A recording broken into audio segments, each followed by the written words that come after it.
My quads are on fire. A few more miles. Hello and good morning on day 6 of the Bartang Valley. Yesterday we stopped a bit earlier in the day. Amber still wasn't feeling that well after her sickness the night before. So we did about 20 kilometers, found a very nice village of Ruch. I don't know, I tried to say it a couple times. They had to correct me. We met a teacher who spoke a little more English and I spoke Russian, so it was quite nice. They invited us in, had a very welcoming stay with playing with the kids in the village, and had a nice dinner and breakfast and conversation. All in all, it was quite nice. Had a chance to wash our clothes and get some sleep. So we're rejuvenated and we've got a belly full of delicious bread and eggs, and we're gonna head off for another day of cycling. We got a bit of a hill today, but I think it'll feel good. We haven't hit the sun yet. It's still a bit chilly. It's right up there though. The sun is here.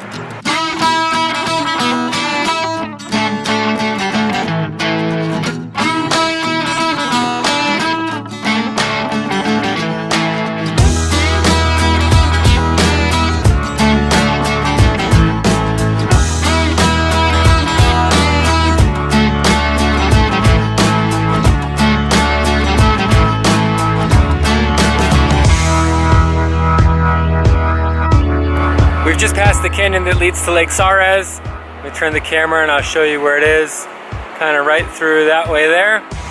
And Lake Sarez is a lake that was created, I think, in the 20s from a landslide, blocked a river and created a natural dam.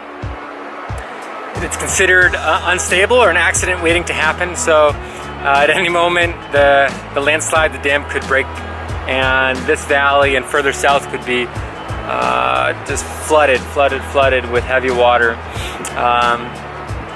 It's extremely unlikely that it'll happen while we're here, but you know, it's hard enough to think about. So it'll be on our minds, and as the villagers know as well, should something happen, just run to higher ground.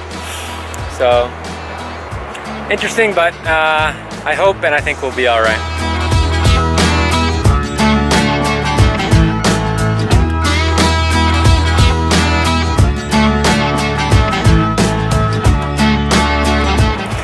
The people's faces here have changed as well. You know, all through Kyrgyzstan you had a lot of Kyrgyz people, and even in the higher elevations in Tajikistan, Karakul, it was all people of Kyrgyz ethnicity who have a much more Asian face, similar to the Kazakhs. But now as we drop into the valley, we've got Tajik people, and they have a more European look. So it's very interesting to see the faces change from an Asian style face to a European style face. Here in the valley they also speak a few different languages. So most people know Pamirsky, which is the local language in the mountains, in the valley. And then they know Tajik, which is the national language. Many of the older people know Russian, which obviously when Tajikistan was part of the Soviet Union, Russian was mandatory. And some of the people know a fair bit of English as well. So it's pretty crazy to think that they know 3 or 4 languages.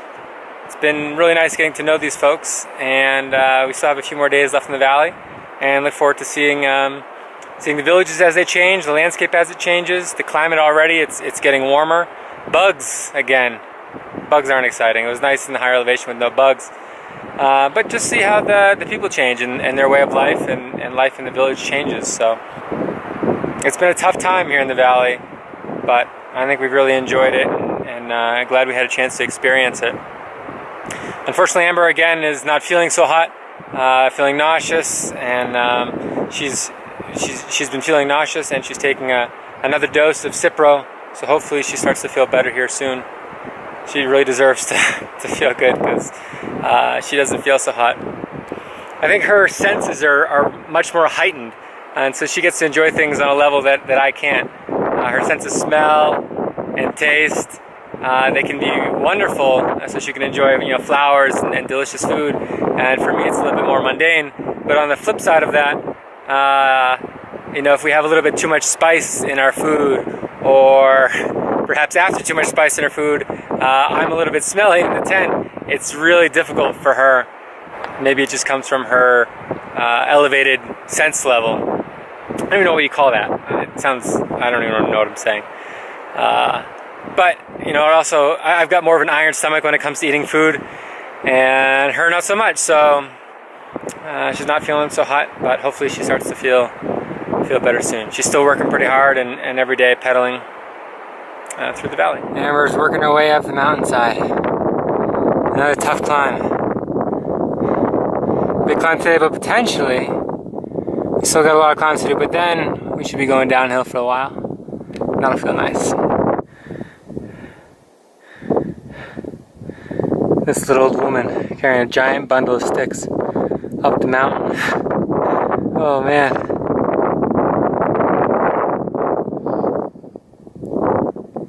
Here we are thinking we're tough on bikes. She's tough, living out here collecting firewood. Even though this is the main road, there's such little traffic on here. We just saw one SUV, and from our conversation with the villager this morning, it was likely the daily, or the every other day taxi that rides from the bottom to the top of the valley. I think it parks, waits overnight, and goes back down. Seen almost no tourist travels in 4x4. Very few locals in cars or you know, machinas, trucks, 4x4s. Several bicyclists, a couple motorcyclists, and then just the odd local walking up and down the road. It's quite a rugged and wild area out here. Very quiet. I'm glad we chose this path to come down. Not easy, but definitely well worth it. Ben wins. Best husband award of the year. He was pushing my bike up a huge hill. I'm still sick kind of from 2 days ago. I just started taking some antibiotic medicine, but he's doing amazing and he's doing double the work and he's not complaining. He's doing awesome. Thank you. This is the village of Savnob.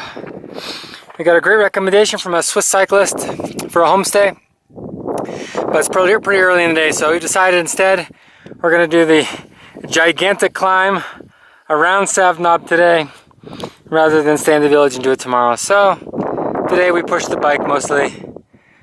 Tough day. My quads are on fire.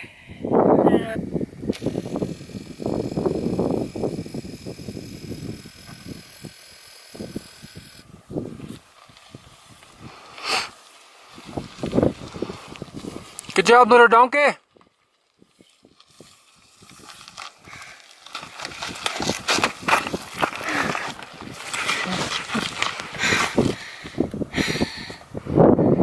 Made it.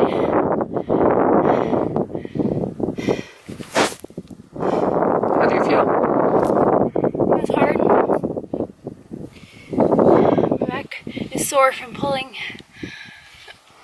Oh. I feel tired and thirsty and happy to be sitting. In an ant pile? Am I?